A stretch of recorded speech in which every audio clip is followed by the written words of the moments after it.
welcome back to another Real Talk reaction. This one is for Nathan, for you. Season 1, episode number 7. Don't forget to like and subscribe. Come on now. Thank you. Alright, Executive Producer Faye says, great reaction. Honestly, I think that Nathan has really good emotional intelligence and can kind of predict how people will react to different scenarios. Yeah. With that being said, however, he is amazing at improv. He has prepared in his mind, here is how they will most likely react, and here is how I'll play it. Mm-hmm. Until he has to deal with someone whose cultural upbringing changes the game and something comes up he couldn't predict. Yeah. Maybe he could use his gas rebate to pay for 60 people to lie about burgers. I don't know if I would have had it in me to lie to get the money. I probably wouldn't want money unless I felt really ill, and then I just say no, and I take the $100, but I can't get a refund for what I spent. Also, I've been going around singing "Death is so sad, death is so sad, death is so sad," but it happened since I saw your reaction. That's probably you. That's probably some shit you were singing. Alright, thanks, Faye. Let's get into the next episode right now. Historic Elysian Park in Los Angeles, California. Now, every week on my show, I challenge people to take big risks. But some have been critical that I never take risks myself.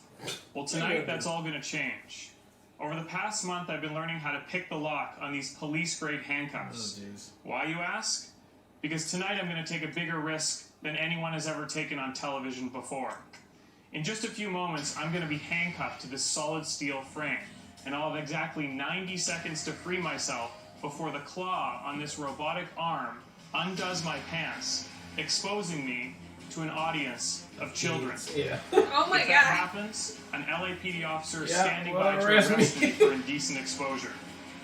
We've all seen escape artists risk death before. Where's the cop, baby? But tonight, I'm going to risk something even worse. Becoming a registered sex offender for life. And what you're going to see tonight, to have 2 stagehands pulling down my pants with ropes, exposing me to the public. And since Mark was clearly an expert on this stuff, I was hoping to have him as an official advisor on the escape. I mean, what do you think?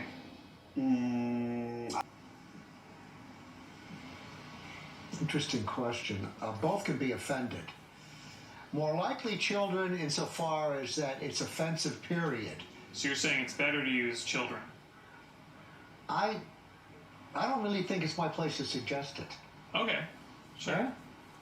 Yeah, I really don't. I took the judge's suggestion that I should expose myself to children. And on top of that, he was a treasure trove of Judge, do your information on how to job. become a sex He's not offender. just no There would have to be the element of willfulness, proven. So would it help if right before I did it, I said, I'm doing this on purpose to expose myself? Well, you just abandon any precaution, you know, folks. Something could happen here, and if it does... John suggested making custom-designed pants with loops that would make it easier for the robot to remove them. So I hired a tailor to make the pants to John's specifications. And over the week they were being made, he informally became my practice partner. I borrowed a pair of his underwear so I could pull down my pants all the way without seeing my penis. 90. The pants being taken off was definitely distracting, but I was getting closer to my 90-second goal. Time, stop it. What do I got? Okay, 150. And after getting an hour or so of training, the completed pants were packaged up and delivered to Real Effects, so the robot idea. And lastly, my favorite ideas don't just help they're good for the community as well. So I approached a bar with an innovative way to stop drunks from getting behind the wheel. The concept was to have a street magician stationed outside the bar, performing a magic trick that allows him to secretly test the blood alcohol levels of patrons as they leave. And with my background in I usually brush my teeth in the morning. Really? Yep. Usually not. I know it's kind of gross, but nobody else is really paying attention to the way my breath smells. So I had to put him to bed and make sure he went to sleep. And if that looking glass gets broke, Mama's gonna get you a billy goat. Before I left his keys. Yeah, you gotta have a lot of bad ones. So as you can see, even the greatest minds fail sometimes. Has been cleared out of the escape area besides the necessary people. Officer Billy Smalling is here. Obviously the children and Judge Anthony Filosa to do some final checks.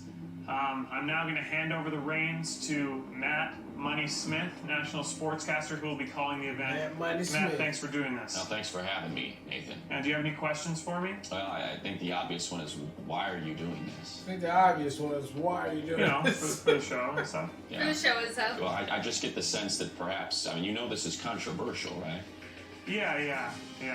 Okay. Yeah. Good luck. All right. All right, good. Thanks, Matt. And with I'm that, talking to you, the so- escape is just moments away. And it's time now for Nathan to make his way to the stage. But heartfelt. You know, you wonder what's Nonetheless. going on in Nathan's mind right now. And Don't if know what's any going on in preparation Nathan's is mind enough right for now. the pressure that he's facing here tonight. Oh my Nathan God, now this making is his a way great into show. the You position gotta get of him now. slowly That's what you gotta locking get. him into that loop, and that is a solid steel frame. That is a solid silver. Certainly an adorable group of kids.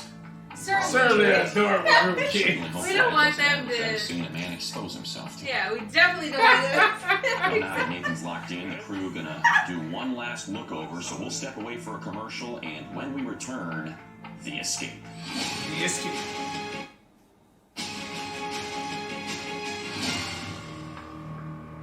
All right, we're Robot back, and this is arrows. it. Fucking The stage is giant. set. Nathan has 90 seconds to free himself from those cuffs and hit that red button to his right. The button is a kill switch. It is the only judge is like, thing he that can calls stop it. the programmed motion of the robot from taking... Absolutely. You dreamed to do that? I made Kids on your so phone, many man. new friends. That was your here. dream? However, I think about you. Alright, that was episode 7 of Nathan, and what a different episode that was right there. Very, very over the top.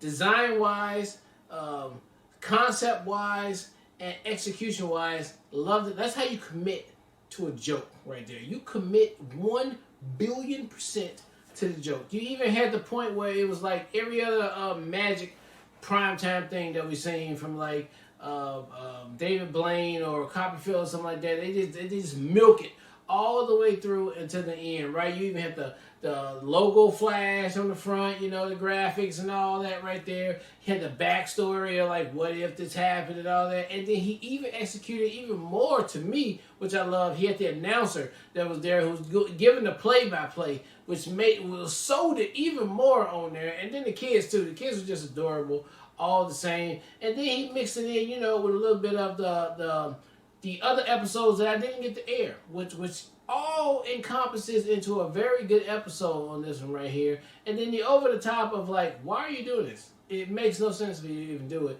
To get his pants pulled down by a robot, which I thought was great. So have fun with this episode. Very hilarious, and can't wait to see another one. Babe, you honestly reviewed the episode to the fullest extent of everything I would have said. So I'll just add on top of that, it was very refreshing because it was a different type of style that Nathan For You has done so far, and I think he did it brilliantly. I think it is out of the pocket for the show, but I felt like it was very possibly something personal or something he really wanted to do.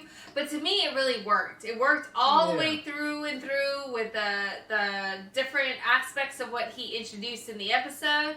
But I had a lot of fun with it, and I think that, again, you articulated all the things that I really would have said too. So I really enjoyed it. Can't wait for the next one. All right, well, look, thank you guys again for watching another Real Talk reaction for Nathan For You, Season 1, Episode number 7. And until next time, peace.